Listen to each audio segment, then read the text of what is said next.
ایک گریڈ 19 کا آفیسر وہ اس راہ پہ کیسے آیا؟ کس طرح آپ نے اپنے سفر کا آغاز کیا یا کس نے آپ کو اس طرف اٹریکٹ کیا؟ لا حول ولا قوة الا باللہ، اللہم صلی علی محمد وعلی آل محمد۔ دیکھیں وجاہت بھائی، یہ ایک دن کے اندر یا ایک رات میں ڈیسیژن نہیں ہوا۔ جس طرح آپ مختلف جو ریلیجس لوگ ہیں ان کی ہسٹری دیکھیں تو پتہ چلے گا کوئی شوبز کی دنیا سے اچانک ادھر آ گیا، کوئی گانے گا رہا تھا پھر اچانک وہ نعتیں پڑھنا شروع ہو گیا۔ اس طرح نہیں ہے، میں شروع سے ہی ایک سٹرانج مذہبی فیملی سے تعلق رکھتا ہوں۔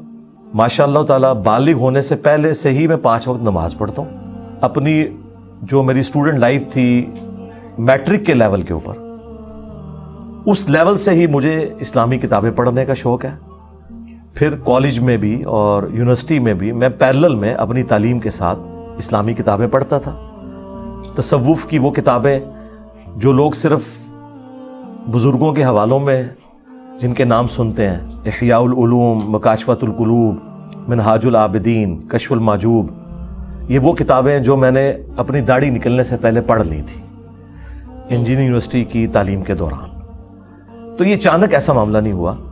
پھر جب میں انجینئرنگ یونیورسٹی سے فارغ ہوا جون 2000 کے اندر، اس کے بعد پھر میں نے بخاری اور مسلم پڑھنا شروع کی، اور پھر الٹیمیٹلی جو ٹرننگ پوائنٹ ہے وہ 2007 کا ہے، جب میں نے قرآن حکیم کو پری ڈیٹرمنٹ رزلٹس کے بغیر پڑھنا شروع کیا اور مختلف جو مسالک کے تراجم ہیں اور تفاسیر ہیں ان کی کمپیریٹیو اسٹڈی شروع کی۔ اس کے بعد میں ایک رزلٹ پہ پہنچا کہ اس مسئلے میں یہ مکتب فکر حق پر ہے اور دوسرا اس کے ساتھ زیادتی کر رہا ہے، لیکن اس مسئلے میں یہ والا مکتب فکر حق پہ ہے، یہ والا اس کے ساتھ زیادتی کر رہا ہے۔ اس کے بعد ایک آپٹیمل سولوشن میرے سامنے ہے، جسے ہم اپنی انجینئرنگ کی لینگویج میں کہتے ہیں، جب کئی زیادہ کانٹراڈکشن والی چیزیں بیک وقت آ رہی ہوں تو ایک ایسا آپٹیمل سولوشن جو فٹ ان بیٹھے، ظاہر ہے وہ وہی ہوگا جو قرآن و سنت کے مطابق ہوگا۔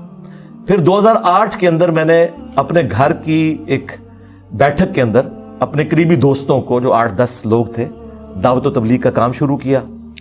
انہی میں سے ایک دوست نے ویب کیم کے اوپر ایک ویڈیو بنائی، اور ان دنوں بھی یوٹیوب کو اتنی پذیرائی نہیں تھی، بل انہوں نے اپنے اینڈ پہ ایک چینل بھی بنا دیا۔